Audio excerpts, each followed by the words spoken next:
tiene que evaluar constantemente entre hacer fotosíntesis y perder agua. Hacer fotosíntesis significa poner en riesgo, ¿sí?, sus reservas de agua, es decir, se pone en riesgo sufrir una mayor pérdida de agua por transpiración, porque para sostener una tasa de fotosíntesis tiene que tener suficiente dióxido de carbono disponible. Cuando empieza a consumirse el dióxido de carbono, debe abrir los estomas para que difunda el oxígeno y entre más dióxido de carbono. Y en esa apertura de estomas se pierde agua. Y la pérdida de agua está directamente relacionada con la temperatura, ¿no es cierto?, porque el agua se pierde por evaporación, y también con la humedad ambiente. Un ambiente seco, apenas la hoja abre sus estomas, el agua se va a perder, ¿no es cierto?, por difusión, por transpiración. Y entonces, en estas condiciones climáticas, ¿no es cierto?, los estomas permanecen cerrados parcial o totalmente, y en esas condiciones, y mientras ocurre la fotosíntesis, ¿no es cierto?, empieza a acumularse oxígeno dentro de la hoja y por lo tanto dentro de las células, y a disminuir el dióxido de carbono. Yo les había dicho que la ribulosa, que la rubisco, ¿no es cierto?, conservaba un vicio antiguo, y ese problema que tiene es que en presencia de oxígeno, cuando empieza a aumentar las concentraciones de oxígeno, la rubisco funciona como oxigenasa.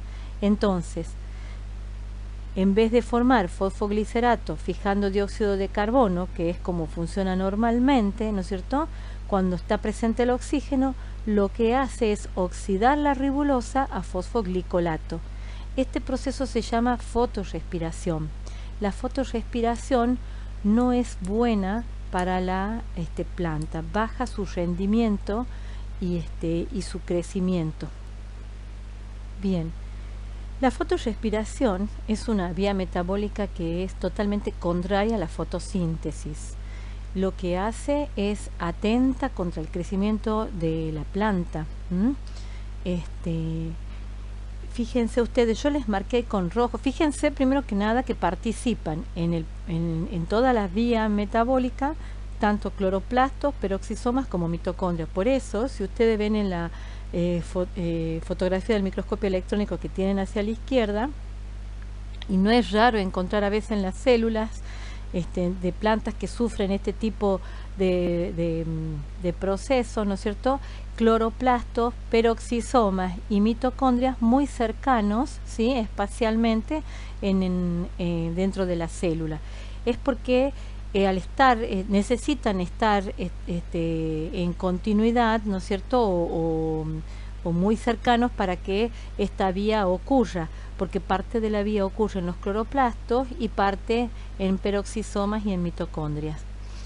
Yo le marqué ahí con rojo, con ese círculo, para que presten atención que se trata de una oxidación que finalmente, o sea, hay oxidación de carbono, finalmente se libera dióxido de carbono, pero no se genera ATP, al contrario, se consume ATP si ustedes analizan toda la vía. Hay consumo de ATP, el NAT reducido que se puede generar en la mitocondria es consumido en el peroxisoma, o sea que el balance energético es desfavorable para la célula, pierde carbono y pierde ATP. Y muchas veces la tasa de fotorrespiración puede superar a la tasa de fotosíntesis, y el resultado es un cultivo que no prospera. Yo les puse, bueno, les marqué también ahí que el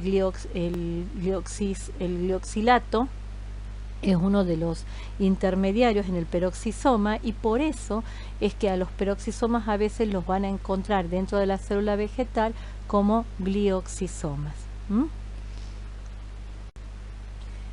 Bien, entonces para la planta es un problema, hemos dicho, porque puede perder crecimiento, tasa de crecimiento a raíz de este proceso. Sobre todo aquellas plantas que son de regiones cálidas, donde hay abundante luz solar, o en aquellas donde hay donde el clima es árido, seco. Entonces, ¿cómo lo han solucionado? Las plantas han desarrollado, algunas plantas, ¿sí?, sobre todo las mejor adaptadas a este tipo de climas, han desarrollado estrategias para separar el proceso de fijación del dióxido de carbono y el ciclo de Calvin, es decir, retener dióxido de carbono y luego que este dióxido vaya al ciclo de Calvin. Dos son las estrategias entonces que han desarrollado las plantas, ¿no es cierto?, para sortear este problema de la fotorrespiración. Y ellas son las que han la vía de las plantas C4, ¿sí?, en donde han separado la fijación o captación del dióxido de carbono con las reacciones del ciclo de Calvin.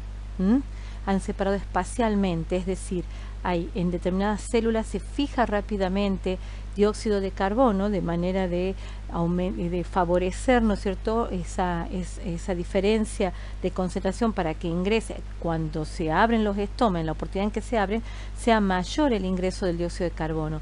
Y luego, sí, redirecciona hacia otras células para que ocurra la fijación del dióxido de carbono en el ciclo de Calvin. Mientras que en las plantas CAM la separación esa no es en el espacio, sino es en el tiempo. Es decir, cuando están abiertos los estomas, que generalmente es de noche, ocurren unas reacciones para fijarlo, ¿sí?, y acumularlo al dióxido de carbono fijado a intermediarios en la vacuola. Y luego durante el día remueve, ¿sí?, ese compuesto, el dióxido de carbono que está en esa molécula, para direccionarlo hacia el ciclo de Calvin. Es decir, en las plantas C4 la separación es espacial y en las plantas CAM la separación es temporal. Bien, sin embargo, en ambos casos, ¿sí?, el dióxido de carbono es incorporado, ¿sí?, en ácidos orgánicos formando una molécula de 4 carbonos.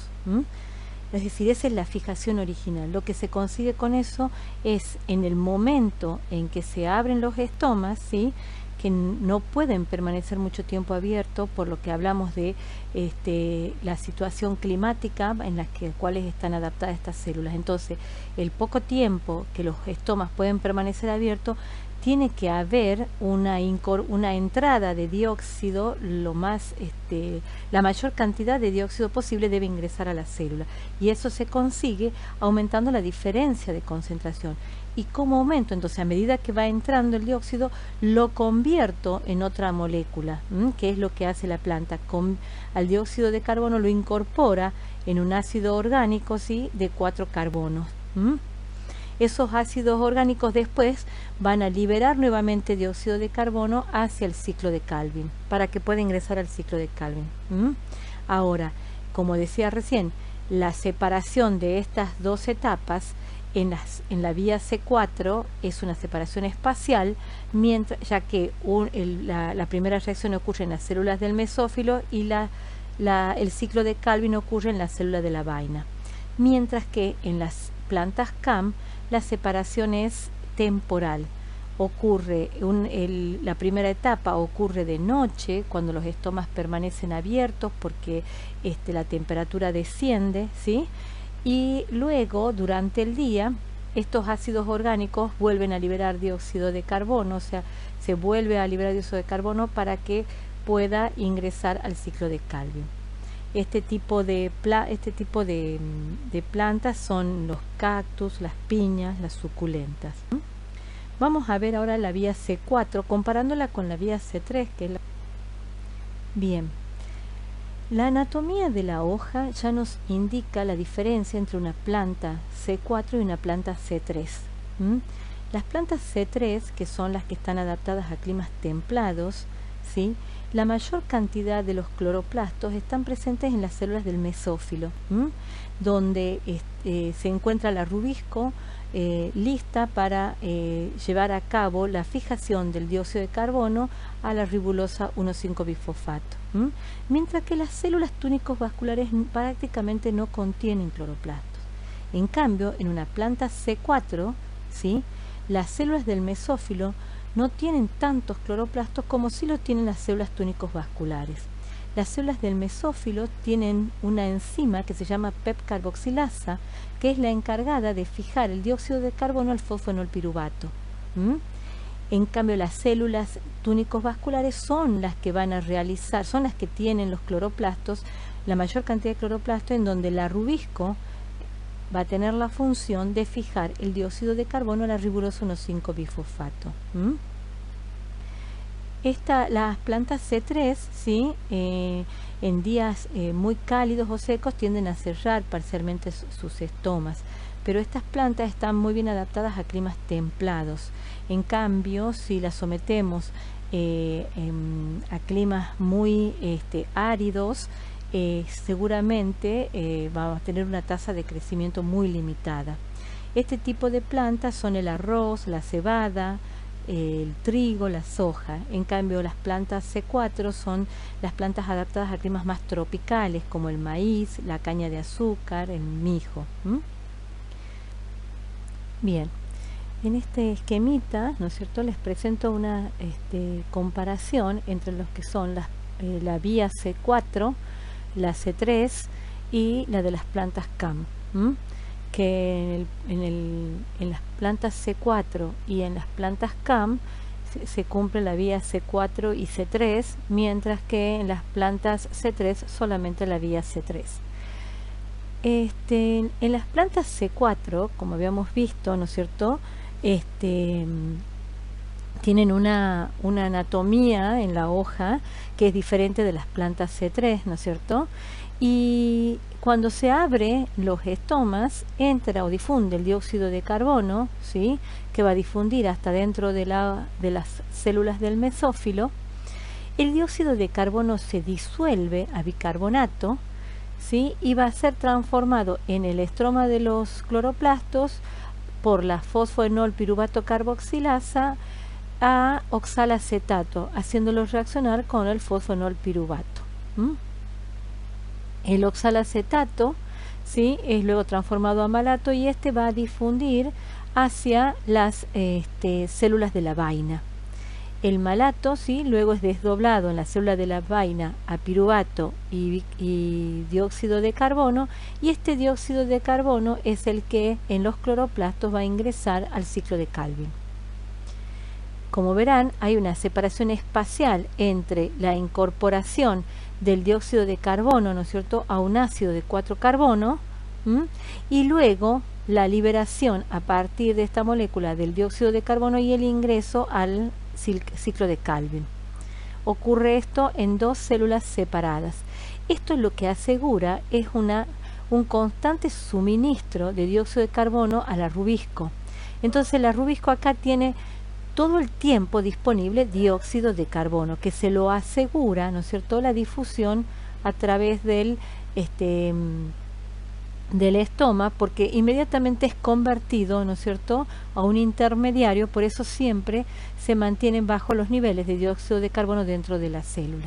Entonces puede, cuando en los pocos momentos, ¿no es cierto?, que puede abrirse estos estomas, porque recordemos que estas son plantas adaptadas a temperaturas elevadas, entonces es poco lo que se abre los estomas para porque estas plantas tratan de prevenir la pérdida de agua por evaporación. Entonces el poco tiempo que están los estomas abiertos ingresa el dióxido de carbono, y entonces, como es inmediatamente convertido a oxalacetato, se mantiene el gradiente. Las plantas C3 fijan el dióxido de carbono, ¿sí?, haciéndolo reaccionar con la ribulosa bifosfato por acción de la rubisco inmediatamente. O sea que como en la primera línea está la rubisco, estas plantas, cuando aumenta mucho la temperatura, ¿sí?, y los estomas no se abren tanto, puede suceder de que la rubisco tenga o exprese actividad oxigenasa y termine ocurriendo la fotorrespiración. En el caso de las plantas CAM, ¿sí?, habíamos dicho que la separación es temporal. La fijación del dióxido de carbono a un compuesto de 4 carbonos ocurre durante la noche, que es en el momento en que se abren los estomas, ya que en ese momento del día el ambiente se vuelve menos cálido y menos seco, ¿no es cierto?, en el caso de los climas áridos.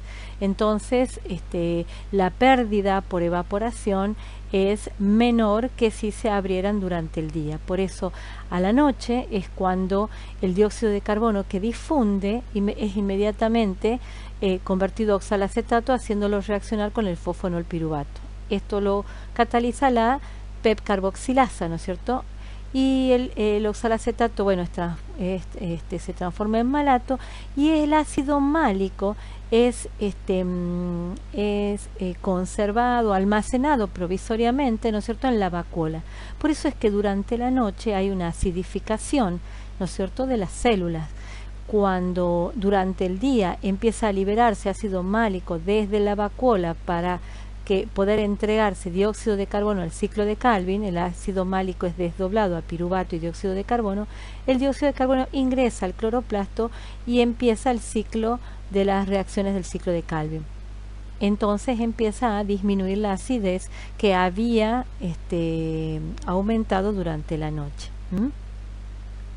Bien, estas plantas CAM están adaptadas a climas áridos, ¿sí? Y la fijación de energía, la energía de fijación por cada dióxido de carbono, ¿no es cierto?, que ingresa al ciclo de Calvin es mucho más elevada. Es decir, estas plantas invierten más energía en la fijación de dióxido de carbono que lo que invierten las plantas C4 o C3.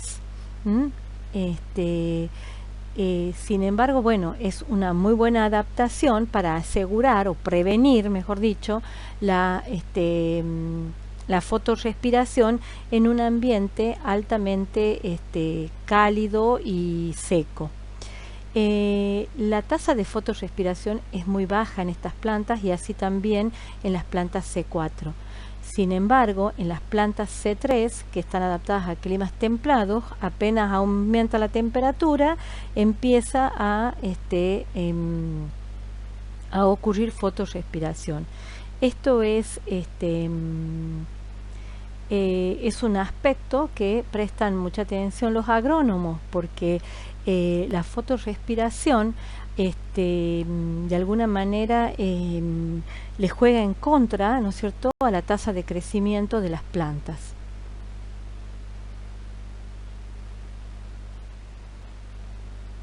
Bien, en conclusión entonces, hemos visto los organismos fotosintetizadores, que hemos visto tantos eucariotas como procariotas.